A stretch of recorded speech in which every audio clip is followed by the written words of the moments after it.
Good morning. It is that. It's Tuesday. It's October 8th. It's 7:49 in the morning here in Iowa. And look what I found last night. I went out with my Pixel 8 Pro and put it in Astro mode and was taking these 4-minute exposures like the Pixel Astro mode does. And then all of a sudden it got really bright for 20 minutes. And so I think this is the best capture that I got from the Aurora Borealis last night here in western Iowa. It was probably just before 10 o'clock uh, yesterday evening. And then it calmed down again and it was just kind of faint purple in the background. But beautiful. It's kind of fun. All right, let's take a look at our satellite picture. And of course, we're talking about Milton today. It's all things Milton, and then the rest of the country too. But we do see Hurricane Milton down here spinning off of the Yucatan Peninsula. And the reason why it looks purple is this is the infrared satellite. The higher the cloud tops, the brighter the colors. And so Milton, unfortunately, is a very healthy hurricane. And it's actually been weakening a little bit overnight, which is good news and expected. But it's still a good Category 4 hurricane heading slowly towards Florida. That forward progress is going to pick up, it looks like, over time. And the best forecast still has it moving right towards Tampa and Tampa Bay as a major hurricane. So currently, maximum sustained winds at 145 miles an hour.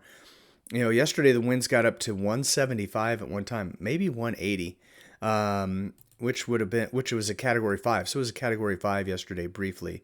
Now down to Category 4 status, which is massive. But what's going to happen with Milton is Milton's going to grow in size and weaken a little in strength. And so the good news is it's going to grow in size and weaken in strength. The bad news is it's going to grow in size. So there's going to be a bigger area of those hurricane force and tropical storm force winds as Milton makes its way towards Florida. Looks like now the best time for landfall is going to be around midnight tomorrow night.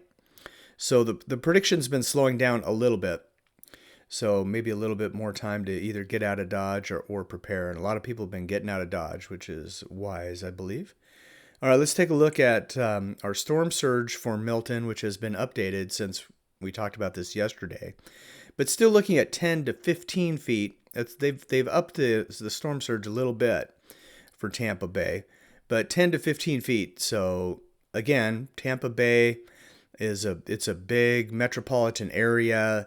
Everything around the bay is developed, so there's a lot of structures and people's stuff in the way. So a 10 to 15 foot storm surge is going to be devastating for this area. And so that's another reason to get out of Dodge, because a lot of the deaths from hurricanes do happen because of the storm surge. Also because of the flooding. And they've already had heavy rains in Florida. And obviously we're going to have more as we'll take a look at this again. Where'd I go? There we are.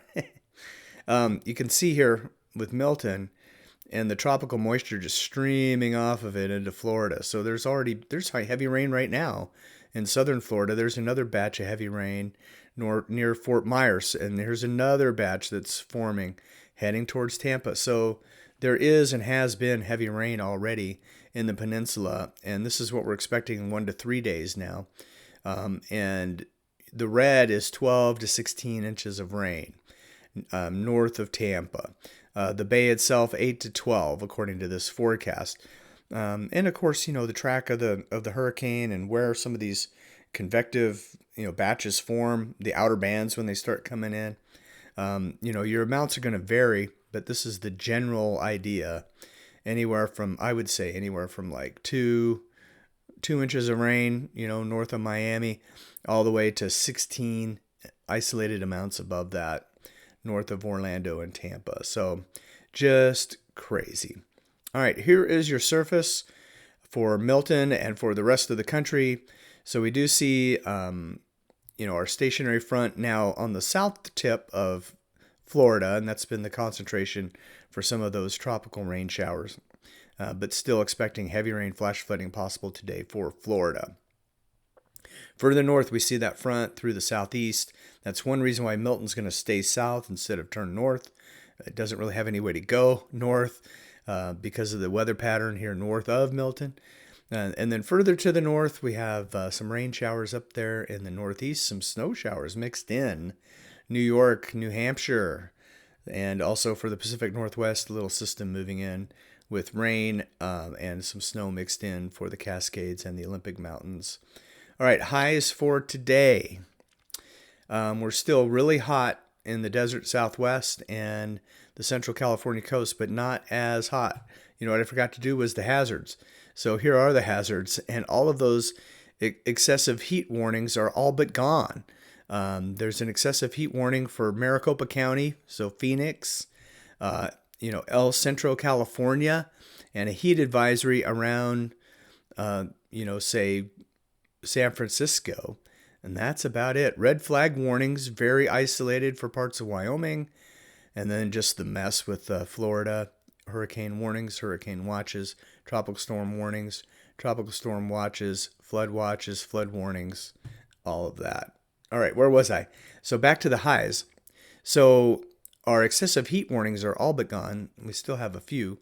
But it's a slightly cooler for the desert Southwest, for the Central California coast. That's good. Temperature still low 90s, near 90 for Texas. Cooler as you head further into the southeast, because we showed you that front that has moved through.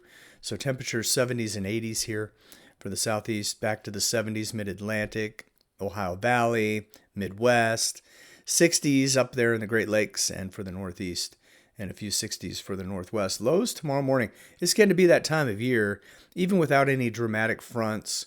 We're seeing a lot more 30s on this map, mainly in the Great Lakes, Northeast, some of the northern tier states, and a lot of 40s getting pretty far south into Kentucky, Virginia, West Virginia, a lot of 40s, Pennsylvania, New York, and then, again, some pockets of 30s up there in the Northeast and in the Great Lakes.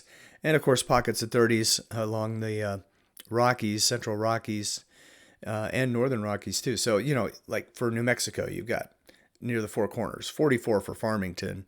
But you get some elevation, you're going to be 30s. And, so it's that kind of trend for the Rockies and even for the Pacific Northwest. 34 for Baker, Eastern Oregon, always on the cool side this time of year, even with 50s in the Willamette Valley, closer to the Pacific Ocean. Tomorrow's surface, Milton getting closer to Florida. And also, because of the outer bands spinning into Florida, we see more severe weather possible tomorrow. We'll talk to that. I have a special map just for that here in just a second. More rain and snow for the Northeast, so a bigger area of rain mixed with snow for New York, Vermont, New Hampshire, and Maine, so maybe some snow falling up here. Snow also for the Oregon and Washington Cascades, and rain in the lower elevations. Here's your severe. It's Florida. And when you zoom in and take a look at the tornado risk, it's a 5% risk of tornadoes. Basically, Tampa, Orlando, south, and a narrow strip of 2% just north of that.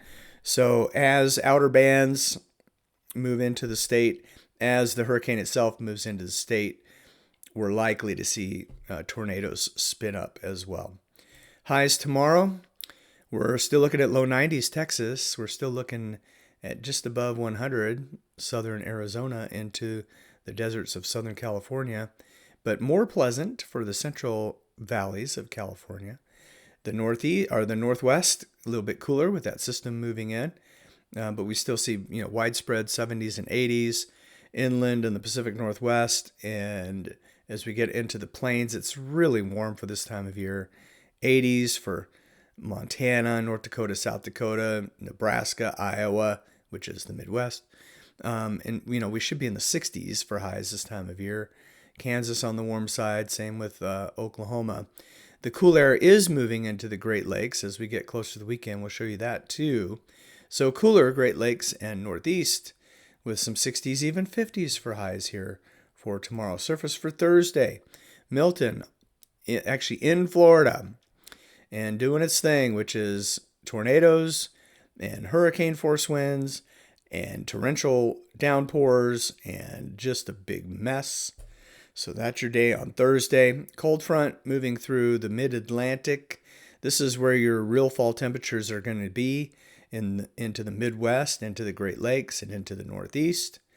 And then the Pacific Northwest also with a system on the cooler side. Those highs look like this. So again, feeling like fall for the Northeast and for the Great Lake with a lot of 60s and 50s for highs. Even 70s when you get down to the mid-Atlantic, very pleasant. 70s and some 60s for the Midwest. And temperatures getting knocked down a little bit here in Iowa, but still 80s for most of us, because as we get back into the plains, temperatures still very warm for this time of year. 80s for South Dakota, North Dakota, Kansas, Oklahoma, still low 90s for Texas. They're tired of it. They're ready for change. It's coming, but we just have to wait. Oh my goodness. All right. And then still hot for the desert Southwest as well. All right. What do we have next? Let me pull up the GFS model and I'll try to go through this a little more quickly today. Let me get to today. So there we go. And so here's our big low, James Bay, snow around that. You see our 540 line dipping into the Great Lakes, into the Northeast. So again, that tells me that's where the coldest air is. And then our storm for the Pacific Northwest and Milton barely peeking its head up back here. And as we go through this morning, we see more heavy rain moving across Florida. We see some of this colder air dipping into the Northeast. And we see a few showers for the Northwest. Our time right now is, so this is Wednesday at 3. So this is tonight around 10 p.m. And then as we get into tomorrow, here comes Milton, moving into Florida. Heavy rainfall, tornadoes possible. Cold air into the Northeast with some rain and rain mixed with snow up there. Milton making landfall. This is about midnight, maybe 1 a.m., right around Tampa, maybe a little bit south of Tampa, with some very heavy rainfall and hurricane force winds, most likely a Category 3. Milton expected to weaken a little bit as it gets closer, but again, the wind field will be larger.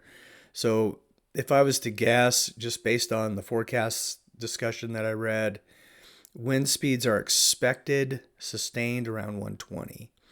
I wouldn't be surprised if it's a little higher than that, but probably 120 mile an hour wind hurricane hitting Florida about midnight tomorrow night. And so as we go through time, you see the colder air still up here in the Northeast, that 540 line getting through Connecticut or parts of Connecticut. And we see, some cold air up here in the Northeast or Northwest too, with that 5 gosh, slow down, Mike. That 540 line in British Columbia, Canada. All right, there goes Milton through Florida and exiting towards Bermuda. Things get pretty quiet around the country. This is cool high pressure settling in behind the hurricane. So very pleasant temperatures Friday for a big part of the eastern half of the country. So this would be very nice here, drying out and cool high pressure settling in. Meanwhile, our next batch of cooler air up here in Canada, some of that will be moving south again into the Great Lakes area and the Northeast. And that pattern is continuing as we move through the month. So this gets us to Sunday the 13th. We're finally going to cool off in the plains, and it's going to be kind of chilly when you get into Minnesota and Wisconsin and South and North Dakota, with some showers moving through New York State, but this cool air moving into the Great Lakes. And so that gets us into Sunday through Sunday and into Monday. So this weekend, Saturday will be a little bit on the warm side, especially like for here in the plains, but Sunday cooling off. And as you get, say, into the upper Midwest, say northern Iowa, into Wisconsin and Minnesota, even into Michigan, it's going to be cool temperatures. It's going to start feeling like fall again, even down into northern Illinois, Indiana, and Ohio, and then into the eastern Great Lakes and the Northeast. So that's going to be our big pattern change, as this cold air will be moving into the eastern half of the country, and the coldest will be centered around the Great Lakes into the Northeast. So then now the rest, we're starting to get into uncertainty land, but just to show you those trends as that cool air settles into the east here, say Wednesday of next week, and our cool high pressure settles in to the Midwest. But we do warm up a little bit again for the plains. But here's another kink in our pattern. A little snowstorm moving into Montana and southward into Wyoming with some snow for Yellowstone. And you see some of that energy heading south through Colorado, and a bigger storm here for the Northwest. I always do that. You think I'd be more careful. All right, and then as we get through the rest of the loop, looks really interesting by late in the month, the 22nd of October. So we'll leave that to your imagination because it's still a long ways away. But let's round out the weekend forecast. We always like to do the forecast through the weekend. Still warm Texas, Oklahoma, 90s.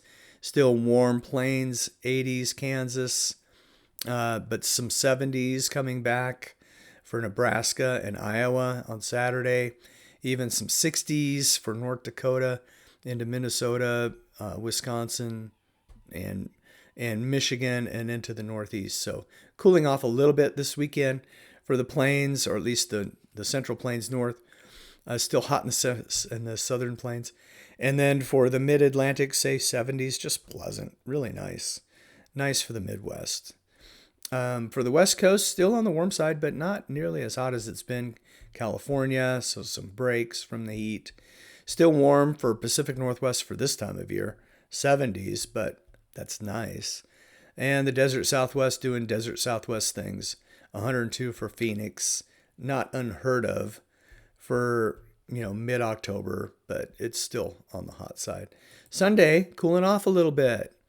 All areas. So Saturday, Sunday, as cooler air invades from the north. And so Phoenix goes from 102 to 100 on Sunday. Fewer 90s in Texas on Sunday, 80s return for Oklahoma on Sunday. More 60s invading the northern plains, northern Midwest, Great Lakes, Northeast on Sunday. Even some 50s and some 40s up there in New England for Sunday. So a really pleasant weekend, especially the second half of the weekend. The rest of the month, well, not quite, but the 13th through the 17th, here are the trends. And the wet, cool stuff is going to be up there in the Northeast. That's our best chance for above average precipitation, and then through much of the East Coast. And then the warm stuff centered around the Rockies, our best chance of above average temperatures, but really the plains westward, even parts of the Midwest. Precipitation-wise, pretty dry, except Florida, except Maine, except Oregon and Washington, and a little bit of Idaho, Montana. So there you have it. Update on Milton, your forecast through the weekend, a peek at beyond. Our fortunes will change as we get into the third week of October. I'm looking forward to that. I'm sure you are too.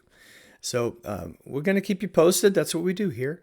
So I appreciate you. Thanks for tuning in. The Weather Mike, and we will see you.